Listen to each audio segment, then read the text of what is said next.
नमस्कार दोस्तों आज हम लेके आए हुए हैं दानवीर कर्ण की कथा।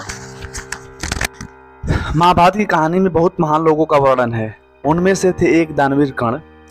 श्री कृष्ण हमेशा कर्ण को महान बताते थे और दयालु बताते थे। वहीं अर्जुन और युधिष्ठिर ने भी दूसरों के लिए अच्छा किया था, लेकिन श्री कृष्ण ने कभी भी उनके बारे में कुछ अच्छा नहीं कहा। अर्जुन ने एक बार श्री कृष्ण से पूछा, ऐसा क्यों माधव? श्री कृष्ण ने कहा, समय आने दो, वह दिखा देंगे कि सूर्यपुत्र कर्ण सबसे बड़ा दानी है। कुछ दिनों बाद एक ब्राह्मण अर्जुन के महल में आया। उन्होंने कहा कि उसकी पत्नी का निधन हो गया है, उसके लिए अंतिम संस्कार के लिए उन्हें चंदन की लकड़ी चाहिए।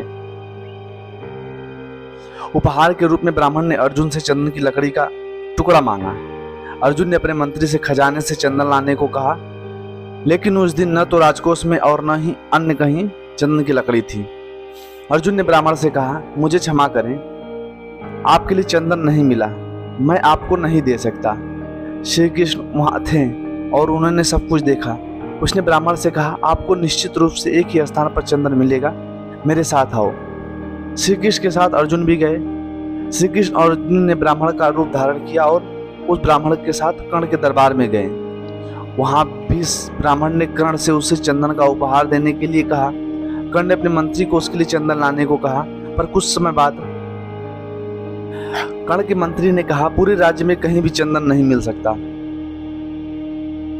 कर्ण ने अपने मंत्री से कहा कि इसके लिए उसके महल के चंदन के खंभों को तोड़कर उस ब्राह्मण को दे दो।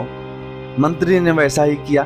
ब्राह्मण चंदन को अपने साथ उस स्थान पर ले गया जहां उसकी पत्नी को जलाया जा रहा था। श्री कृष्ण ने अर्जुन से कहा, देखो, तुम्हारे महल के खंभे भी चंदन से बने हैं, लेकिन तुमने ब्राह्मण को निराश किया। और दूसरी ओर कर्ण ने एक बार फिर अपनी दानवीरता दिखाई। दान कुछ ऐसा नहीं जो आप करते हैं जब चीजें उचित चल रही हो, और सच्चा दान वह है तब भी आप कर सकते हैं जब उसका अभाव हो। थैंक यू दोस्तों, मिलते हैं नए वीडियो में। ऐसी नई नई छोटी छोटी कहानी लेके आते रहेंगे। Thank you.